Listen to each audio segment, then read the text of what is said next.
All right. Hello. I apologize in advance if my voice goes out.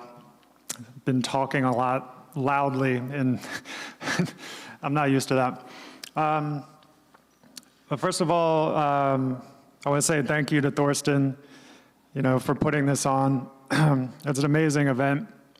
I think at the last one, a couple of years ago, I know I got a lot out of it. And this year too, I'm, getting lots of ideas. Really excited about some of the technologies and things I'm seeing. And I think, there's a lot of repercussions that will reverberate from all the connections that are made here. So thank you, Thorsten, for putting, and everyone else who's contributing. I really appreciate it. And thank you for including me. So my name is William Fields. I am based out of Delaware, which is just south of Philadelphia on the East Coast of the United States. I've been making electronic music since like '92, I think, when I first was a teenager with like a tracker, just playing around, and it's really my passion. So I'm still at it many years later, and things have evolved. Like I said, at first it was trackers, then things like Cakewalk, and so on and so on. But at some point, I had kids. I didn't have time really to spend on music so much, so I started improvising and ended up developing this system that I could just sit down and play and make music. And so what I wanted to do here today was kind of give you a demonstration of what I do, kind of talk about how it's done. I'll give you a look under the hood. And also talk about how I got there, like what was the process for getting to that point. I started out preparing for this, making like a bunch of slides and trying to figure out the order in advance and all of that, but I decided it was that kind of went against my way of working. So this is going to be a little more free-form and informal. I just want to kind of show you some things and see how it goes. And I'll try to save some time at the end for questions. Right. So first of all, I want to give you a walkthrough of what I do. I performed on Thursday night here, and so you can see my screen, I hope. So I call the system that I use Fields OS. It's kind of a joke from my friend Mike, who started calling it that. But so I have a shortcut here to launch it. And when I'm performing, you don't see all of this other stuff. You would just see this, full screen. That's how it was. Yeah, Thursday night. And, but today I'm going to put this on the side so you can also see what my hands are doing. So I have this webcam. Sorry for it's not the best resolution. Let me see if it helps to turn this down. So hopefully you can kind of see what it says there, but I'll walk you through it. So basically, the way this works is I'm using Lemur here on iPad as my controller. And that is sending control data to Reaper, which is here, running in the background. And Reaper is where all of the actual sequencing, sound generation, audio, everything audio related and sequence related is happening there. The the iPad is just my controller. And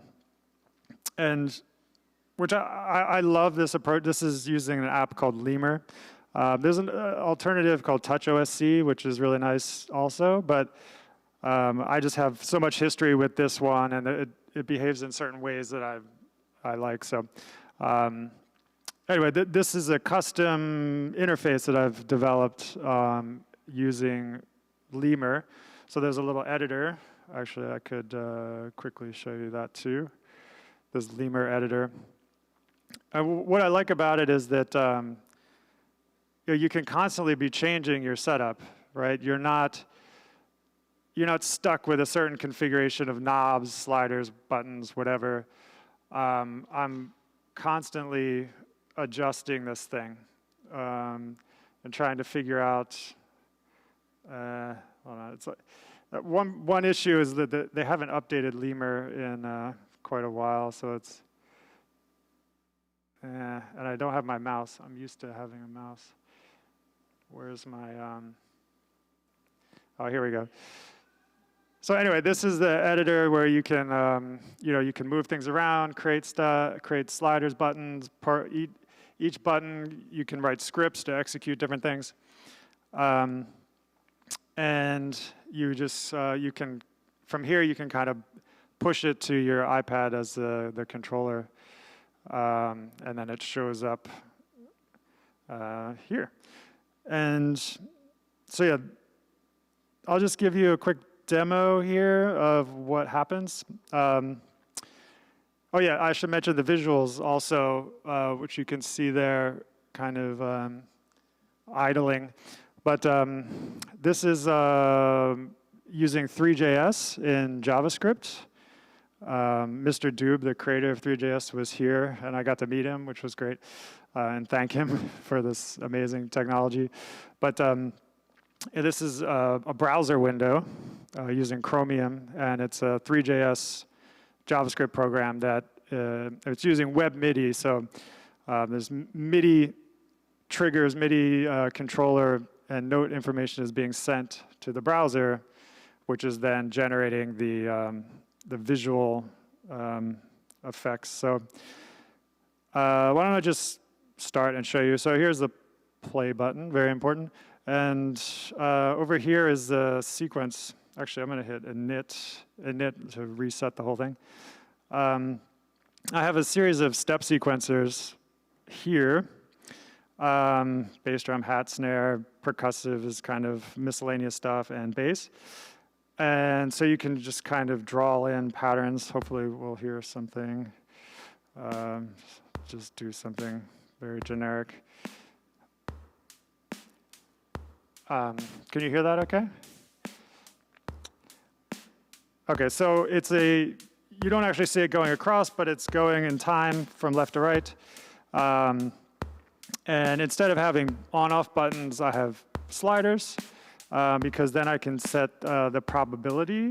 So you can make certain hits less likely to occur. It's probability and velocity at the same time. So like the hits that are less important are quieter and kind of have a lower probability of happening. Could I get a little more in the monitors? Is that possible? Thank you. So I can quickly draw in patterns like this, and like the nice thing about touch interfaces as well is I can just like slide across, or like draw patterns like this. Oh, that's much better. Thank you. Right. So I can just quickly draw patterns in. I also have bass down here for like my bass sound. And then I have controls for how many steps the sequence is. So like I could take the bass drum sequence down to 3. Let me just clear the other ones. So you can, I could change it to 2. It's just like the step count, Let me put this back in. In addition to that, there's a multiplier of the pulse, so I can change it so right now everything's defaulting to 4x, so it's running, that's kind of the default multiplier, but I could change it to like anywhere from 1 to 16. So if I want the hi-hat to slow down, I can just set it to 1 or 3, and it'll be like triplets, right? Or 16, you know.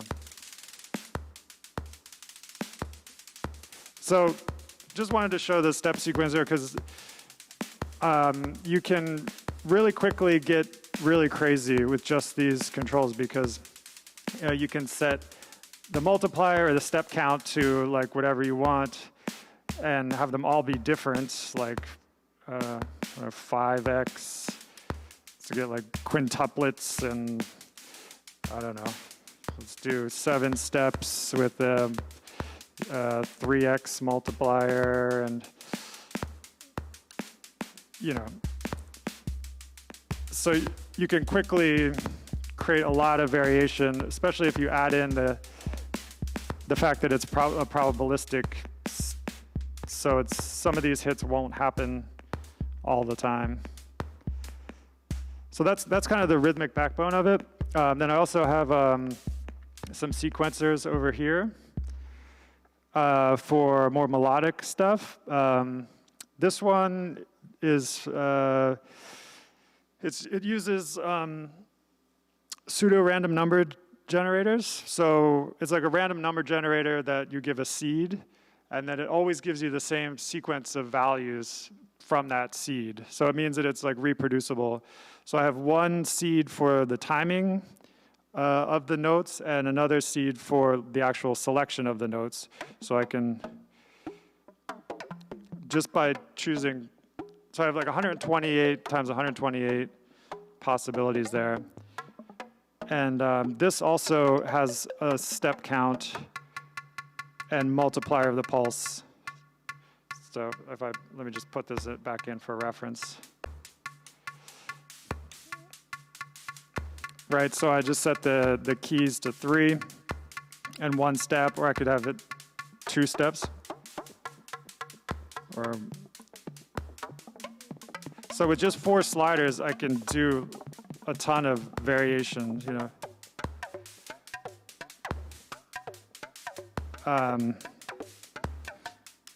So that's that one, and then I have another synth up here that I really like this sound that you hear where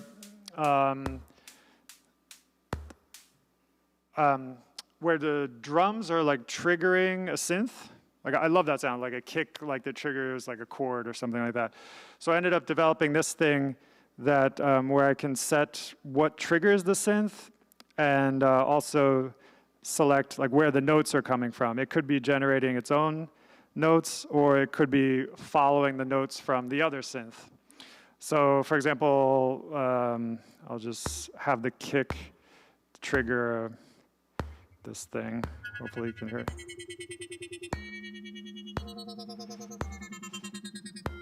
So now every time there's a kick, it's triggering that sound. And I can also have that play chords, which is, let's see.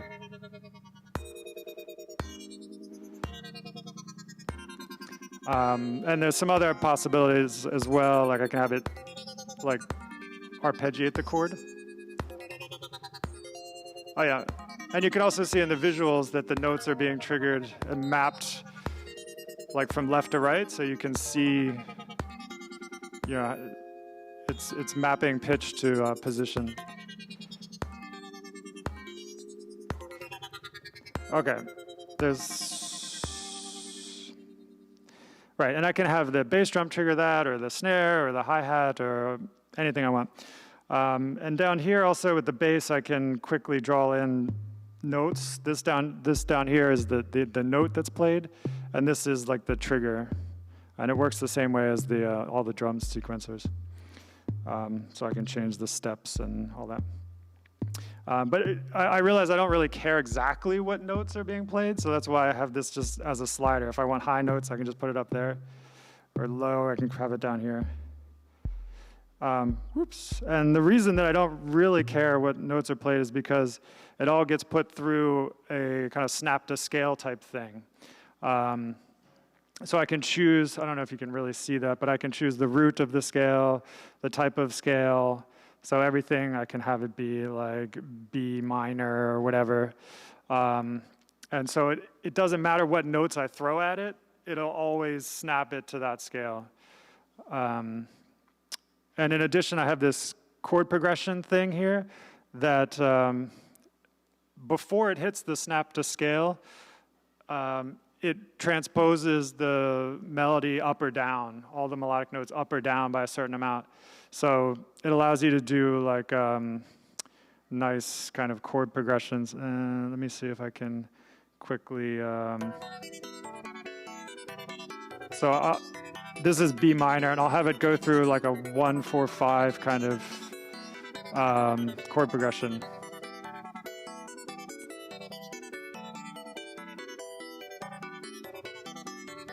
I'm not sure if you can hear that.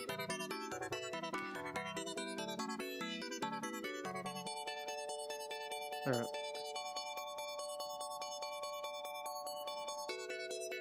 So there, you can hear the notes changing.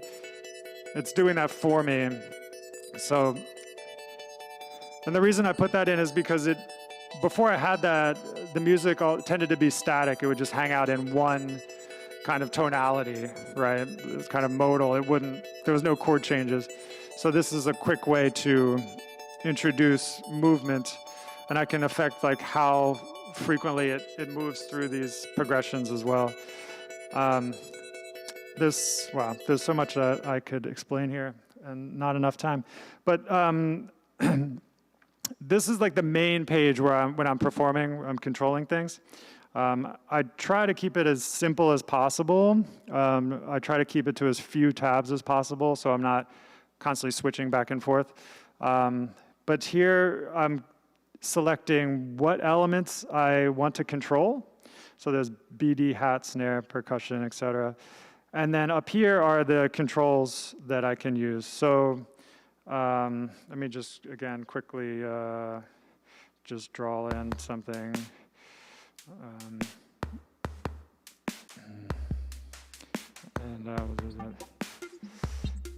So here, if I just want to control the drums, I can just select those four, and then I can control like the decay, or open it up, or the attack, kind of make things fade in, or the pitch. So, or if I just want to control one of the elements, like just the bass drum, I can do that, which is really nice. It's a really nice way to do things quickly and have everything move together, because I can take everything and make it all do something like as one, right? And then I can just like take the decay way down like instantly. Or if I want to do it just with the drums, I can, do it. So I really like this concept of having the selectors to choose what you want to control, and then you can control things together in any combination that you want. There's so much more, but there's other things that I want to talk about. But I wanted to at least give you a demo here of what it looked like and what's happening. Now, when I perform, I'm not doing this from scratch normally. I'm not starting from a blank slate like we see here. What I do is that I have a way that I can load the entire state of the system. I can save and recall the state of the system. So basically, I have these buttons over here. I'll just open this one. And that loads all the controls and settings for me into a new state. So if I hit play, you can hear it. And it's also loads the state of the visuals. So you saw it change colors and everything. So, you know, what I do is I load a state like that, and then I perform with it. Like if I don't do anything, it mostly just sits there and runs and loops. But when I'm performing, I'm controlling different aspects of it. Like might open up like that, or take the bass up, you know.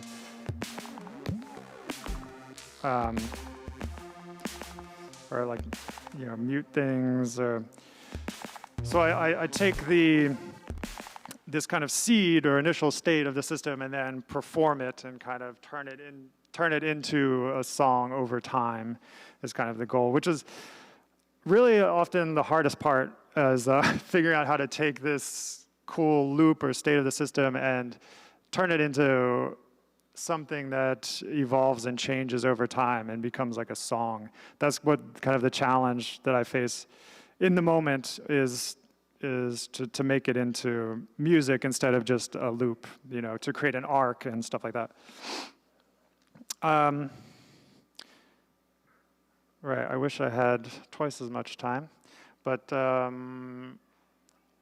wanted to show you some kind of behind the scenes stuff of how that actually is all happening. So, for example, this is sort of the high level overview. Up here, let me zoom in a little bit. So this is kind of how it started, right? And I explained this a bit, but there's Lemur on the iPad, is sending MIDI to Reaper on the laptop, which is running all the sound and sequencing. It's generating the music. So that's like at the most basic level. But then at some point, I put this Chromium in the middle so I could, it's running into JavaScript, which is displaying the visuals, and it's also handling the this saving of state, save and recall of state, which allows me to, you know, choose songs in advance that I want to play and recall them, as you saw with the buttons there. And right, so my control, when I'm controlling stuff on Lemur, it's sending control information to Chromium, where it's kind of storing the values there and then passing it through to Reaper, which is making the music. And then there's also some feedback that goes back to Lemur, so that when I load a song, it goes back and I can see on the controller what's happening, basically. So that's like the high level. I finally did this. I was just wondering, you probably won't be able to really see it very well, but I made a diagram of my entire Reaper system, which maybe I can share this afterwards or something. But that's what it looks like. So as you can see, it's a lot. And I mean, I just wanted to show this for a couple of reasons. One is that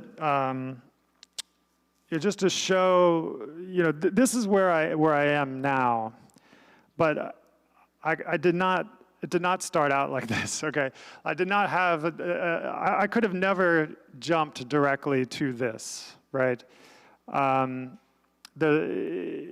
It evolved. It started out where I was just playing with a friend of mine who's improvising. I'm running him through effects. So it was basically like I had a little MIDI controller, and I was putting some effects on what he was doing. And that's it. But then step by step, it evolved through iteration. At one point, I added the drums and some synths. And at first, it was very, very simple. But literally, I've been working on this for 10 years, I think. I actually recently, so I use a source control system for tracking the changes of my music system, and I recently went in and pulled out the changelog. So I'm up to version 4,293 of my music system, and here's all the descriptions of each change. So this is a huge list. There's some funny ones in here. Visuals look really good. Don't touch it. You know, and it's not like a linear thing. Like sometimes I have to go back to the way it was before because I realize I made it worse, actually. You know, and that's this anxiety that I have a lot where it's like, am I really making it better? You know, I listen to older music that I made. It's like, damn, like that sounded really good, but now like I don't know if I can do that anymore.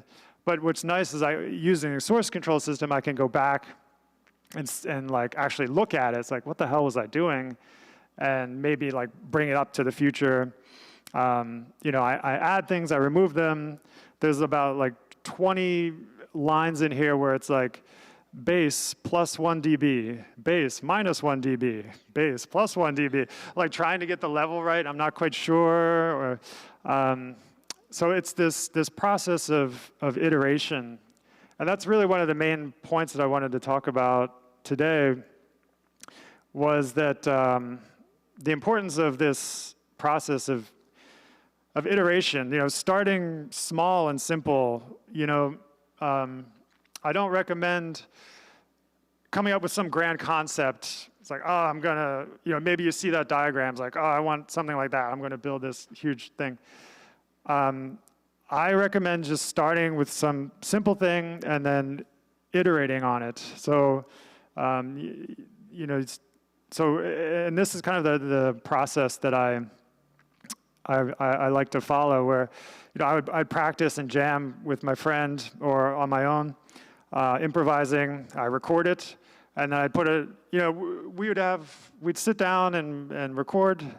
And then afterwards, I have a full album's worth of new music to listen to, which is really fun. So it's a really productive way to work, right?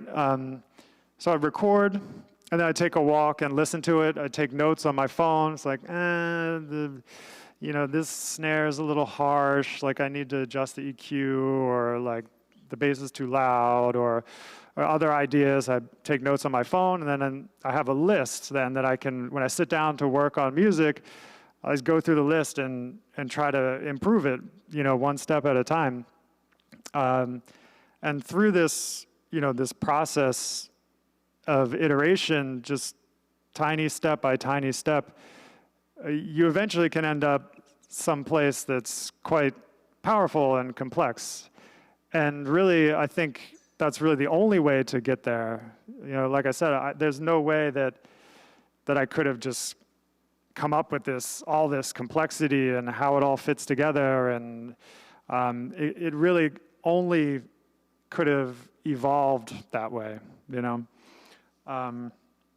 And you know, one part of it is, and it's hard sometimes to remember to pay attention to this, but like what I focus on is like what's annoying me, you know, about this, my instrument or the way it sounds. I try to be mindful of, okay, what's kind of bothering me about this, and I try to focus on that, and step by step, the system evolves and gets better. And yeah, I think it's important to really just follow what you're interested in, you know, like instead of having some concept or some expectation, some plan of what you want to make, what you think you want to make. Because I think, you know, we have a tendency to kind of tell stories in our minds of what we think we want, but I think it's much more effective to really pay attention to what you're interested in, what gets you excited, you know, and start there and just keep evolving it, and you know, and following that path and seeing where it leads you, because you never know. Like I said, I didn't plan for this to happen. It's just I ended up here by following this iterative process. And you know, the other thing that's nice about it is that there's so many decisions that I've made, right, along the way in building this instrument, that now I don't have to think about that anymore, right? Like a lot of people, when they make music, electronic music in particular, people are starting with almost like a clean slate every time. I open up like an empty Max window or DAW or whatever, and just start going. But with this approach of kind of building an instrument or building a system, you end up kind of having, it's almost like compound interest or compound returns. Like once you make a decision and build it into the system, you don't have to think about it anymore.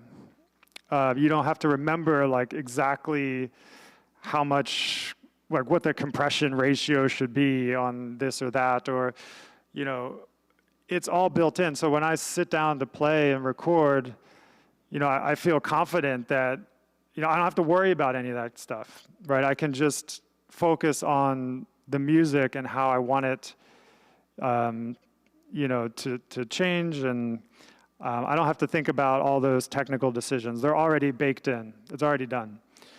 So, you know, I'm a big fan of this this approach of building a system, building an instrument, and you know, and practicing it and getting better at it over time.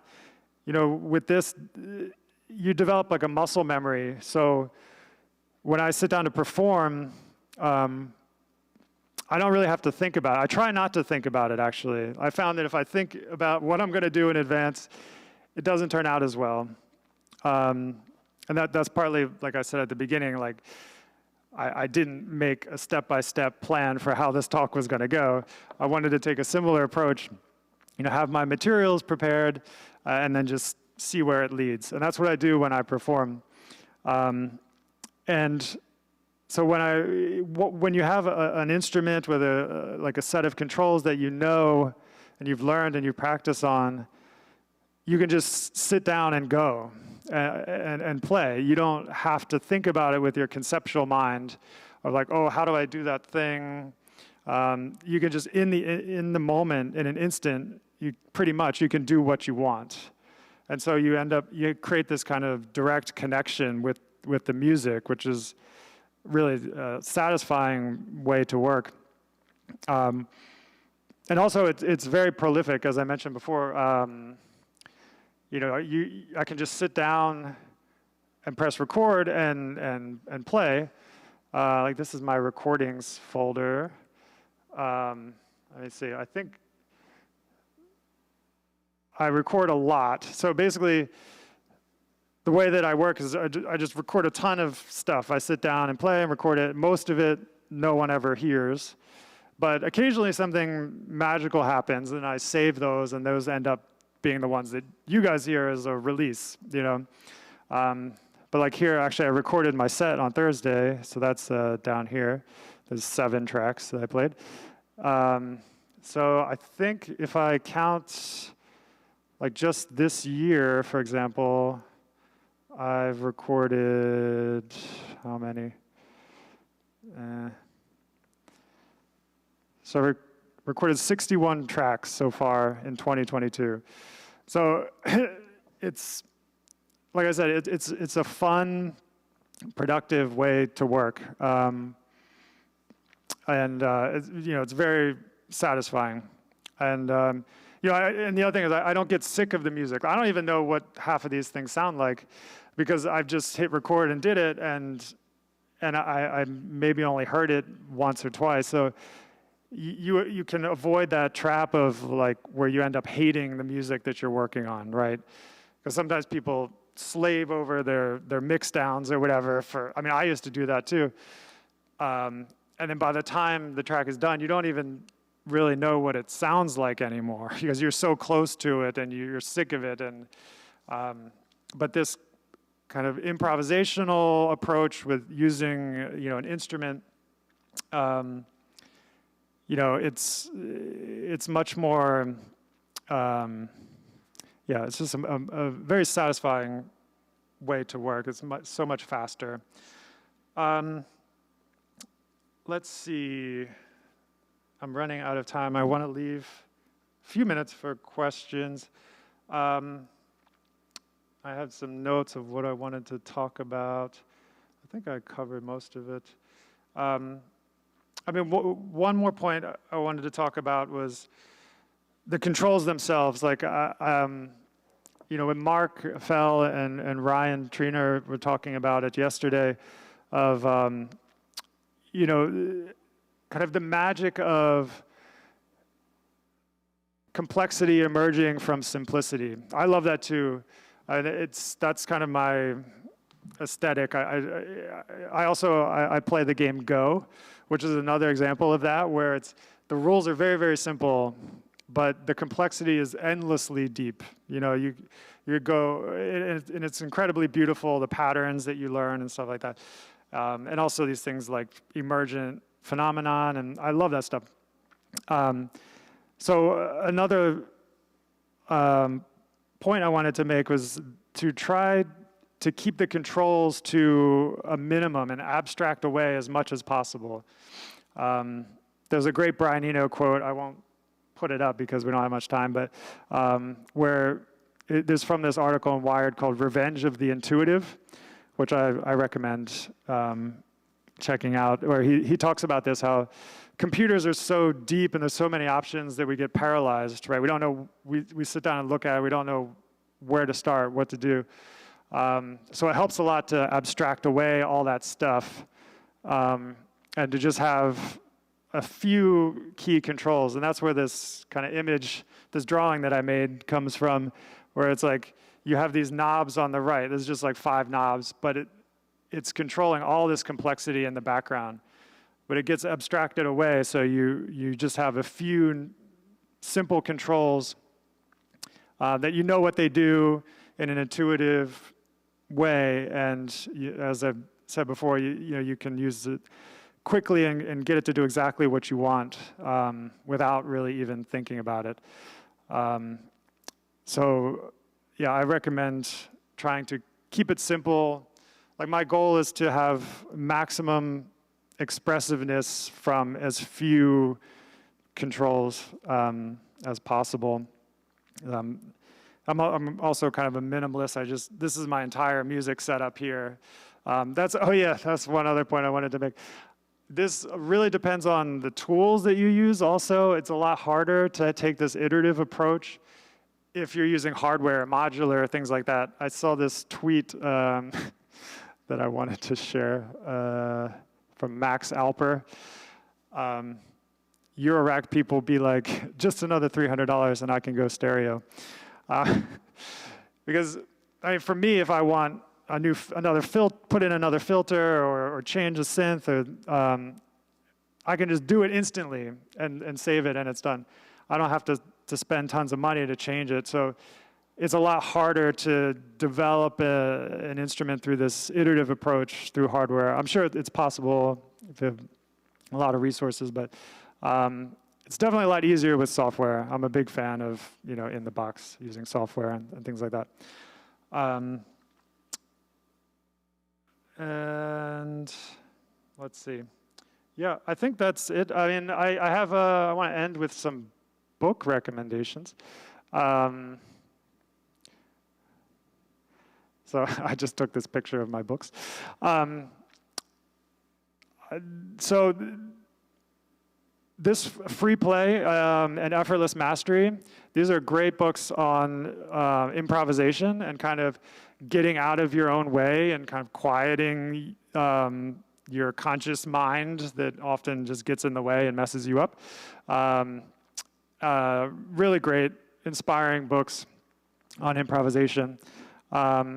And the Curse of the Self is kind of about how I wanted to talk about it more, but how our kind of intellectual, conceptual mind, our self, ego, really causes us so much trouble and suffering, and because we're always thinking about the past, thinking about the future, thinking about how things might be instead of how they actually are in the moment.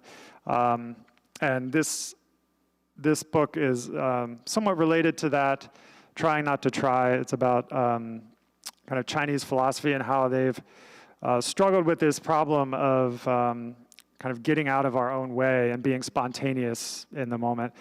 So these are all really good, and I recommend them.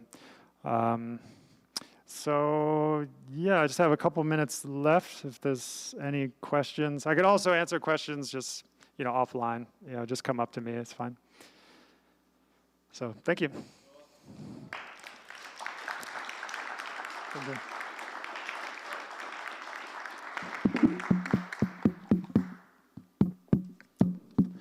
Yeah, thanks so much, Bill. We don't have time for questions, just for keeping it on schedule. So many wonderful ideas there, and really a lot of inspiration. So yeah, thanks so much. Thank you. Thanks, everybody. Next up here.